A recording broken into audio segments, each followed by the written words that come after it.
Здравейте! Аз съм монахиня Гавриила и това е урок номер 5 от поредицата по уроци по вокална постановка за църковно хорово пеене.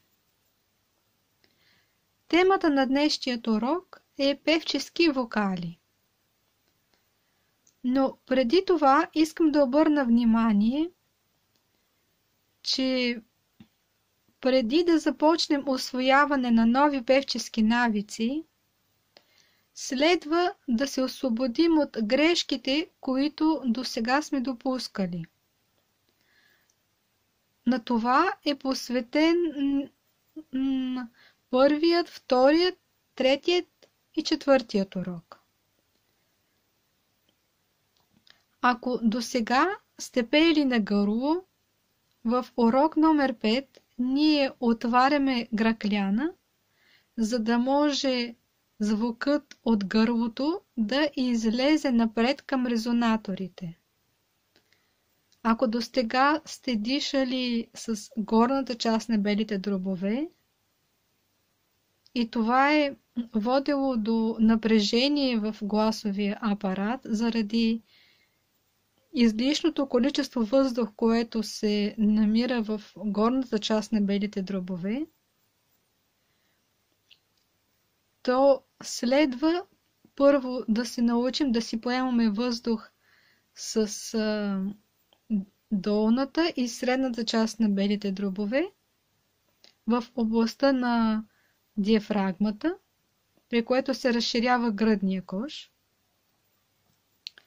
И след това да пристъпим към усвояване на нови вокални навици. Ако звукът при вашето пеене е бил носов или на гърло, то в следващите уроци ние усвоявахме използването на резонаторите. Днес ще си поговорим за вокалните навици при изпълнение на гласни звуци. По принцип, пеенето става именно на гласните звуци и те се наричат вокали. Певческите вокали са два вида – тесни и широки. Тесните певчески вокали резонират в предната част на лицето и са много по-удобни за пеене. Нека да опитаме да изпеем нещо на гласната и след това на гласната О. И в коментарите ще напишете на кой му е било по-лесно да пее на И, а на кого му е било по-лесно да пее на О. И аз ще изпея нещо на И, след това ще го повторим заедно и след това на О и ще го повторим заедно. Така, сега на И.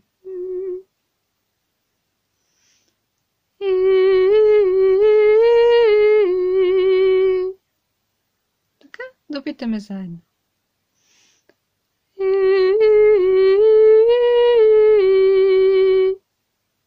Същото нещо на О.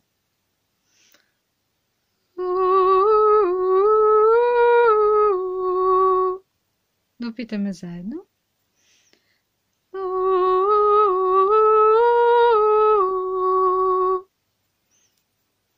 И така.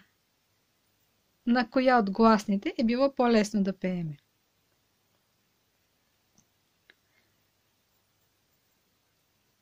Някои от гласните изнасят звука напред. И това са и Е. А други гласни, А и О и У, те се образуват навътре в гърлото и не са много подходящи за обучение на правилна певческа позиция. За да изнесем звукът напред, ние се стараем да пеем всичко в позицията на И. Нека да изпеем вокалът И и вие се постарайте да усетите положението на устата, на непцето при този вокал. При това е много важно да е максимално отпусната челюстта и мускулите на шията, за да се получи един действително мек и красив вокал И. Защото ако е стегната челюстта, ще бъде нещо такова. И, и, и. А ние се стараем да звучим меко, плавно. Примерно така.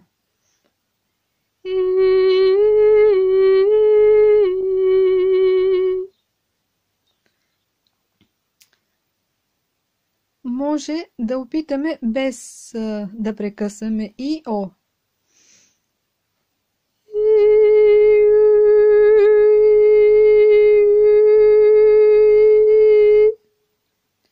Надявам се усещате как при преминаване от единия вокал към другия не се променя позицията, т.е. трепти тук на едно и също място. Променяме само формата на устните и нищо повече. Да опитаме отново И, О, И.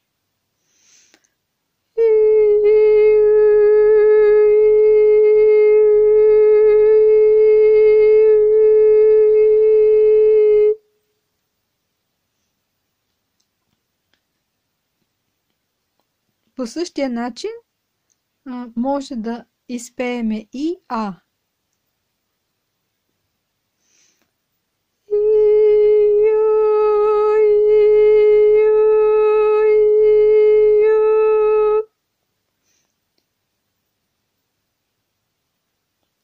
Сега да преминем И, А, О.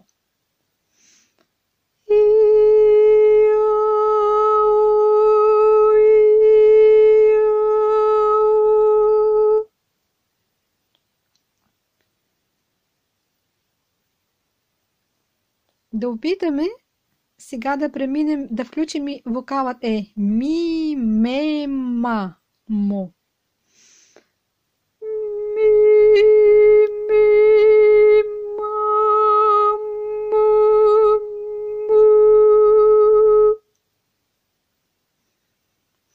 Опитайте с мен същото нещо.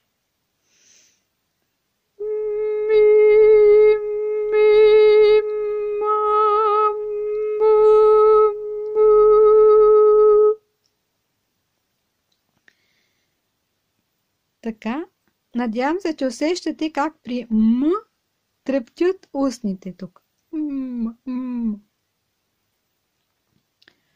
Да опитаме само на М.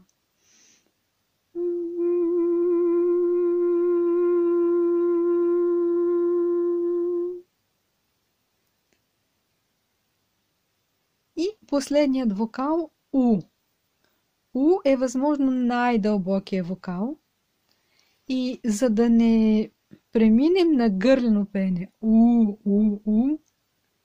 ние по същия начин пееме го през И. Да опитаме И, У.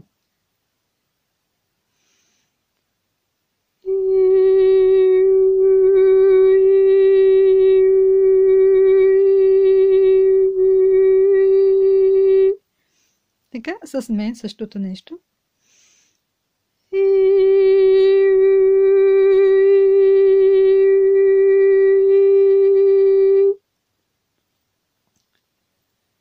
И цялата поредица. Ми, ме, ма, мо, му.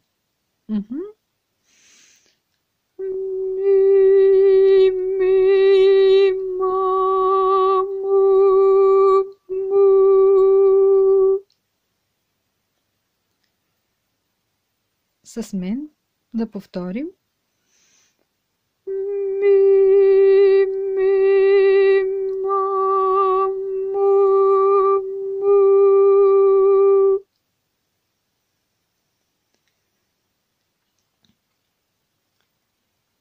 Препоръчвам ви да упражнявате тези вокали много тихо и с максимално отпусната челюст, мускулите на врата, на раменете. Напомням още веднъж, поемате въздух в областта на диафрагмата и оставате така, и оставате мускулите на гръдния кош отворени при поемане на въздух. И след това леко с мускулите на тазовото дъно подавате въздух. И това е единственото място, където ни усещаме напрежение. Мускулите на гръдния кош.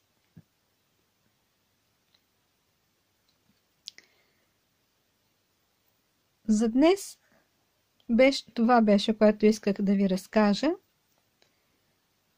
Напомням ви да оставяте въпросите си по това видео. На този курс се обучават около 30 човека. Разбира се, за мен е много по-удобно, ако вашите въпроси са под видео във формата на коментар, защото въпросите обикновено се повтарят. И когато вие пишете своите въпроси, други хора имат възможност да четат отговорите. И по този начин ние всички се обединяваме в един общ процес на обучение. Така че коментарите са полезни не само в мое облегчение, но и за тези, които ще ги четат и съответно ще намерят отговор на своите въпроси. Желая ви всичко най-добро